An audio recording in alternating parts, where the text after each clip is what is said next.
இந்த அவமானம் உனக்கு தேவையா? வாரம் செருப்படி வாங்குறிய, கொஞ்சமாச்சும் அடங்குறியா? உனக்கு வெக்கம் இருக்கா, சூடு இருக்கா, சொரணை இருக்கா, மானம் இருக்கா? இப்படிதான் கேட்க தோணுது ஒரு பர்டிகுலர் பர்சனை பார்த்து. யார் அந்த பர்டிகுலர் பர்சன் அப்படின்னு பார்த்தீங்கன்னா வேற யாரு, நம்ம பார்வதி அக்கா தான். அதாவது பார்வதி மாதிரியே வெளியில பல பேர் இருக்காங்க அப்படிங்கிறது தெரியுது. பார்வதியை சொன்னா பொத்துக்கிட்டு வருது, காட்டுக்குரங்க பேசினா, சினத்தவளை பேசினா பொத்துக்கிட்டு வருது. நிறைய பேர் வந்து அவங்களுடைய கேரக்டர்ஸை வந்து அட்மையர் பண்றாங்க அப்படின்றது புரியுது. கேட்டா கண்டென்ட்டுக்காக நான் சப்போர்ட் பண்றேன்னு சொல்லுவானுங்க. அதெல்லாம் உருட்டு, பக்கா பிஆர் வேலை அது. அதை வச்சு மக்களாகிய நீங்கள் தெரிஞ்சுக்கணும். ஸோ இன்னைக்கு முழுக்க முழுக்க நீங்க ப்ரோமோல பார்த்தீங்கன்னா ப்ரோமோவதி தான் ப்ரோமோல வந்திருக்காங்க. ஏன்னா இந்த வாரம் அவங்க பண்ண சம்பவங்கள் அந்த மாதிரி இருக்கு. ஓகேவா? முதல்ல இந்த ராஜாங்கம் டாஸ்க்ல தர்பீஸ் அரசாங்கம், வாட்டர்மெலன் கானா அரசாங்கம்னு 2 அரசாங்கத்தை பிரிக்கிறாங்க. இந்த இப்படி ஒரு பேர் வச்சு பிரிக்கிறதுக்கான காரணம் என்ன அப்படின்னு பார்த்தீங்கன்னா இவங்க காம்போ நல்லா இருக்குன்றது தான். இந்த டாஸ்கே நீங்க பார்த்தீங்கன்னா ஒருத்தர் மாத்தி மாத்தி கலாய்ச்சிக்கணும். ஒருத்தர் நடிச்சு கலாய்க்கணும், இன்னொருத்தவங்க பாட்டு பாடி கலாய்க்கணும். இதை ஒரு என்டர்டைன்மெண்ட் டாஸ்க் அப்படின்னு பல முறை ஸ்ட்ரெஸ் பண்ணி நம்ம பிக் பாஸ் வந்து சொல்லியிருப்பார். என்டர்டைன்மெண்ட் டாஸ்கா இதை கொண்டு போவானுங்கன்னு பார்த்தா அதுக்குள்ள உள்ள புகுந்து அவன் நான் கேரக்டரை பில்ட் பண்றேன்னு சொல்லி ஒன்று பண்ணி அது எங்கெங்கேயும் கொண்டு போய் முடிச்சு மிகப்பெரிய சண்டையெல்லாம் வந்து அப்படியே அந்த வீடே வந்து கயாசா மாறி போச்சு. ஃபர்ஸ்ட் ப்ரோமோல சேதுபதி சொல்லியிருப்பாரு, நீங்க நோட் பண்ணியிருப்பீங்க. ராஜாங்கம் டாஸ்க்னு இவங்களுக்கு வந்து நம்ம டாஸ்க் கொடுத்தா வீட்டை குப்பையாக்கி வச்சிருக்காங்க அப்படின்னு சொல்லியிருப்பாரு. லிட்டரலா அப்படிதான் போச்சு. அதுல குறிப்பா திவாகர் மற்றும் பார்வதி இந்த சைடு இவங்க ஏதாச்சும் ஒண்ணு சொன்னா அதுக்கு அஃபென்ஸ் ஆகி ட்ரிகர் ஆகி வாய்க்கு வந்ததெல்லாம் பேசுறது. ஓகேவா? அதை விட்டு ஒரு பெரிய டிராமா ஒன்று பண்ணாங்க பார்வதி கமுருதனை வச்சு. நேற்று கூட நீங்க பாத்தீங்கன்னா வாஷ்ரூம் ஏரியால நின்றுக்கிட்டு கேமரால பேசிக்கிட்டு இருக்காங்க, நான் வந்து சிங்கிளாவே இருந்துட்டு போயிடலாம், இந்த டபுள் கேம் ஆடுறவங்களாம் நமக்கு தேவையில்லை. பார்வதியை பொறுத்த வரைக்கும் கமருதீன் வந்து ஒரு பக்கம் பார்வதி இன்னொரு பக்கம் அரோரான்னு சொல்லி சுத்துறான் அப்படின்னு சொல்றாங்க. ஏன் இந்த பார்வதிக்கு முதல் வாரமே தெரியாதா? ஏன் கேள்வி அதான். முதல் வாரமே உங்களுக்கு தெரியாதா கமருதீன் அரோரா பின்னாடி சுத்துறான்? ஒரு பொண்ணு பின்னாடி சுத்துற அவனை எதுக்காக நீங்க போய் பேசுனீங்க? என்ன அவசியம் இருக்கு? ஆல்ரெடி அவன் ஒரு ஃப்ளோல போயிட்டு இருக்கான் அப்படின்னா அவனை நிறுத்தி அவன்கிட்ட பேசி அவனை மயக்கி கன்ஃபியூஸ் பண்ணி அங்க இருந்து உங்க பக்கத்துல நீங்க எதுக்கு கொண்டு வந்தீங்க? உங்களுக்கு தான் இந்த டபுள் சைட்லாம் பிடிக்காதுல்ல, அவன் ஆல்ரெடி ஒன் சைட்ல இருந்தான்ல, உங்களுக்கு எதுக்கு இந்த வேலை அப்படின்ற கேள்வி இங்க எழும்புதா? ஒண்ணு. இன்னொன்னு, இதே பார்வதி கலையரசன் கிட்ட சொல்லியிருக்கீங்க இந்த வீட்லயே பாக்குறதுக்கு ஓரளவுக்கு ஹேண்ட்ஸமா இருக்கிறது அவன் தான், மேன்லியா இருக்கான், எதுக்கு எடுத்தாலும் வந்து கையை வாங்கிட்டு போறான்.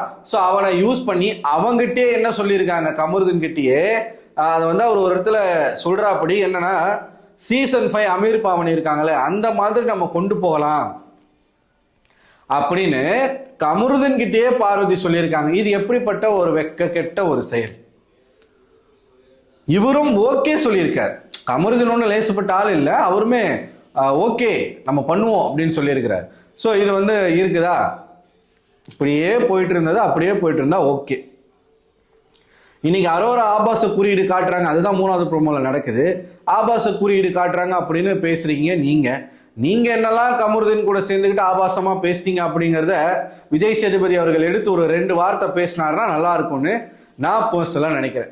ஸோ இது இப்படியே போய்கிட்டு இருக்கும்போது திவாகர் கிட்ட அவன் வந்து பேட் டச் பண்றான்னு இவங்க சொல்ல, திவாகர் அதை ஒரு இஷ்யூவா கொண்டு வர, கமருதீனுக்கும் பார்வதிக்கும் சண்டை வர, 2 பேரும் பிரிஞ்சு போக, மறுபடியும் இவங்க 2 பேரும் ஒன்னா சேர, மறுபடியும் ஒரு நெய் பிரச்சனையில ஒரு சண்டை வர, கமருதீனுக்கு புரிஞ்சு போகுது ஓகே அவன் நம்மளை வச்சு கேம் ஆடுறா அப்படின்ட்டு. ஸோ அவங்க வந்து ஆஸ் யூஷுவல் ஃப்ரெண்டா இருக்கக்கூடிய அரோரா கூடிய தன்னுடைய பிக் பாஸ் பயணத்தை தொடர ஆரம்பிக்கிறார். அரோரா எப்பயுமே கமருதீன் கூட ஜாலியா பேசி விளையாடி பழகிட்டு தான் இருக்காங்க. இதை பார்த்து பார்வதிக்கு பொறுக்க முடியல. ஏதாவது ஒரு சான்ஸ் கிடைக்கும், ஒரு நேரம் கிடைக்கும், அவளை போட்டு தள்ளணும் அப்படின்னு வெயிட் பண்ணிக்கிட்டு இருந்த அவங்களுக்கு முந்தா நேற்று நடத்த அந்த ராஜாங்கம் டாஸ்க்ல ஒரு டாஸ்க்குள்ள ஒரு டாஸ்க், நீங்க கோட்டை கட்டணும் அப்படின்ற ஒரு விஷயத்த சொல்றாங்க. அந்த இடத்துல அரோரா போயிட்டு இந்த மாதிரி ஷேப்ல வச்சீங்கன்னா விழாது, நீங்க ஈஸியா புடிச்சுக்கலாம் அப்படின்னு அவங்க சொல்லி காட்டுறதுக்காக போறாங்க. அந்த டைம் விக்கல்ஸ் வந்து அவங்கள செய்ய விடல, பாதியிலே வச்சுட்டு வந்துடுறாங்க. ஸோ 2 பிளாக்குக்கு நடுவில் ஒரு பிளாக் வந்து வச்சிருக்காங்க. அதை பாதியிலே வச்சுட்டு வந்த உடனே பார்வதி அந்த இடத்துல அது ஒரு விஷயம், ஆஹா மாட்டிக்கிட்டாங்க. இப்போ நமக்கெல்லாம் பார்க்கும்போது அது ஒரு பிளாக், ஒரு மரக்கட்டை. பார்வதி கண்ணால பார்க்கும்போது அது ஒரு ஆபாசமான குறியீடு. ஒன்று மிடில் ஃபிங்கராக இருக்கணும், இல்லைன்னா ஆண் உறுப்பாக இருக்கணும். இது ரெண்டு தான் அவங்க சொல்ல வர்றது. உங்கள் மண்டைக்குள்ளே இருக்கிற அந்த டர்ட்டி திங்ஸ் எல்லாம் எதுக்கு இங்கே காட்டுறீங்க? அது அரோரா மண்டைக்குள்ளே இருக்குதா இல்லை உங்கள் மண்டைக்குள்ளே இருக்குதா அப்படிங்கிறது தான் நம்ம கேட்ட கேள்வி. இதே கேள்வியை விஜய் சேதுபதி கேட்குறாரு பிளாக் அடிக்கு சென்டரில் வச்சு. இதில் எங்கெங்க ஆபாச குறியீடு இருக்கு, இது எங்கே ஆபாசமாக இருக்கு எனக்கு கொஞ்சம் சொல்லுங்க அப்படின்னு சொல்லிட்டு சொல்றாங்க. பார்வதி என்ன பேசினாங்க அப்படிங்கிறது தெரியல. இந்த பிரச்சனையை பார்வதி கிரியேட் பண்ணதே வாண்டடா வேணும்னே அந்த பொண்ணு மேல ஒரு அக்யூசேஷனை வைக்கணும்ன்றதுக்கு தான். அதுக்கான காரணம் கமருதீன் வந்து அரோரா வந்து மயக்கிட்டா அப்படின்ற ஒரு எண்ணம் அவங்க மனசுக்குள்ள இருக்குது. அதுக்கு பழி வாங்கணுன்றதுக்காக பியோர் வெஞ்சன்ஸ். இதுதான் வக்ரம். வக்ரத்துல பண்ண ஒரு மேட்ரு தான் அவங்களுக்கே பேக் ஃபயர் ஆயிருக்கு. சேதுபதி அவர்களும் அதே வார்த்தையே சொல்றாரு. இதுக்கு பேர் தான் பார்வதி வக்ரம் அப்படின்னு சொல்றாரு. ஸோ இவ்வளவு நாளா விக்கல்ஸை வக்ரம் விக்கல்னு சொல்லிட்டு இருந்தாங்க. இன்னைக்கு அந்த டேக் வந்து பார்வதிக்கு வந்திருக்கு. இது மட்டும் கேட்கல, மனுஷன் நல்லா நாக்கப்படுங்கிற மாதிரி நிறைய கேட்கிற. உங்க பார்வை தப்புங்க, உங்க கண்ணோட்டம் தப்பா இருக்குதுங்க அப்படின்னு சொன்னது மட்டும் இல்லாம திவாகர் வந்து நான் தான் சார் தப்பா புரிஞ்சுக்கிட்டேன், சாரி சார் அப்படின்றான். இதை எப்படி இன்னொரு கட்டத்துக்கு மேல பார்வதி எப்படி இதை கொண்டு போக நினைச்சாங்க அப்படின்னு பாத்தீங்கன்னா, பார்வதி மட்டும் தனியா சேர்ந்து சண்டை போடும்போது அது அவ்வளவு பெரிய இஷ்யூ ஆகாது. கூடவே நம்ம அண்ணன் திவாகரும் கலந்துக்கிட்டாரு அப்படின்னா அது எவ்வளவு பெரிய ஒரு பிரச்சனையா நம்ம கொண்டு போகலாம். அதனால என்ன பண்ணிட்டாங்க, இந்த ஆபாச குறியிட்ட அரோரா உன்னை பார்த்து தான் காட்டினா அப்படின்னு திவாகர் கிட்ட சொல்ல, அவருக்கு உடனே அந்த சுடுதண்ணியில போட்ட தவளை மாதிரி துள்ள ஆரம்பிச்சு எப்படி நீ என்னை பார்த்து அந்த குறியீடு சொல்லுவேன் அப்படி இப்படின்னு அவரு ஒரு பக்கம் பேசி, நேற்றுக்கு எல்லாரையும் கூப்பிடுங்க நான் வந்து பேசணும் அப்படின்னு சொல்லிவிட்டு எல்லாரும் வந்த பிறகு இவங்க கருத்தை மட்டும் பேசிட்டு இவங்க போயிட்டாங்க. அரோரா பேசும்போது எனக்கு பேச விருப்பம் இல்லை அப்படின்னு சொல்லிட்டு போயிட்டாங்க. திவ்யா அப்போ கூட வந்து அழகா பார்வதியை வார்ன் பண்ணி அவங்கள நிக்க வச்சிருப்பாங்க. ஸோ அரோராவை எக்ஸ்பிளைன் பண்ணவும் விடலை, அவங்க சொல்றதை விடலை. எல்லாரும் வந்து சொல்றாங்க உங்களுக்கு தான் ஃபில்தி தாட் இருக்கு அப்படின்னு சொல்லி கனி அவர்கள் சொன்னாங்க. கரெக்ட். இப்ப நமக்கு பார்க்கும்போது அது ஆபாச குறியீட தெரியல. பார்வதிக்கு மட்டும் எப்படி? இந்த பார்வதிக்கும் திவாகருக்கும் ஒரே பிரச்சனை தான். அவங்க பார்க்குற கண்ணாடியில் அவங்களுக்கு அழகா தெரிவாங்க, அவங்க பேசுறது கரெக்டா இருக்கும், அவங்க தான் ஸ்ட்ராங்கான பிளேயரா அவங்களுக்கு தெரிவாங்க, அவங்க அவங்க அவங்க பண்றதா நடிப்பு, அவங்க பண்றதா அவங்க பாடுறதான் பாட்டு, மக்கள் எல்லாருமே அவங்கள புகழ்றாங்க அப்படின்னு அவங்க நினைச்சுப்பாங்க. யாராச்சும் பேட் வேர்ட்ஸ் போட்டு திட்டினா கூட திவாகருக்கு அது இனிமையா தான் காதுல போகும். ஏன்னா அவரு மனநல பாதிக்கப்பட்ட ஒரு நபராகத்தான் அந்த வீட்டுக்குள்ள இருக்கிறார். புரியுதுங்களா? ஸோ இவங்க ரெண்டு பேரோட காம்போ நாசமா போன காம்போவா தான் போய்கிட்டு இருக்கு. திவாகர் கிட்ட ஒரு வார்னிங்கே கொடுக்குறாரு, ஒருத்தவங்களை உங்களுக்கு பிடிச்சிருச்சு அப்படின்னா அவங்க என்ன சொன்னாலும் கரெக்டுன்னு நம்பினீங்கன்னா இப்படிதான் ஆகும் அப்படின்னு சொல்றாரு. ஸோ மொத்த ரோஸ்ட்டுமே இன்னைக்கு யாருக்குன்னு பார்த்தீங்கன்னா பார்வதிக்கு தான். ஆனா இதெல்லாம் கேட்டு மட்டும் பார்வதினா அடங்கவா போறாங்க? கிடையவே கிடையாது. அடுத்த வாரம் மறுபடியும் இதை விட அதிகமாக தான் பண்ணுவாங்க. நான் கூட வந்து ஆசையா இருந்தேன் எப்படியாச்சும் இந்த சனத்தவளையை வெளில அமைச்சிருவாங்கன்னு சொல்லி. ஆனா இழுபறியா இழுத்துக்கிட்டு இருக்கு. பட் பார்ப்போம் என்ன நடக்குதுன்னு பார்ப்போம். போனா சந்தோஷம், போலனா அடுத்த வாட்டி அனுப்புவோம், அவ்வளவுதான், முடிஞ்சு போச்சு. ஸோ இது வந்து 3வது ப்ரோமோ. 3 ப்ரோமோவுமே தரமாக இருக்கு. இன்னைக்கு வந்து ஷோ வேற லெவலில் இருக்கும்னு நினைக்கிறேன். இன்னெல்லாம் இன்னைக்கு நடக்க போகுது அப்படின்னு பார்த்தீங்கன்னா, எஃப்ஜே, விக்கல்ஸ், கனி இவங்க 3 பேருக்குமே ரோஸ்ட் இருக்கு. விக்கல்ஸ்க்கு ஸ்பெஷலாக வந்து சர்க்காஸ்டமான ரோஸ்ட் இருக்கு.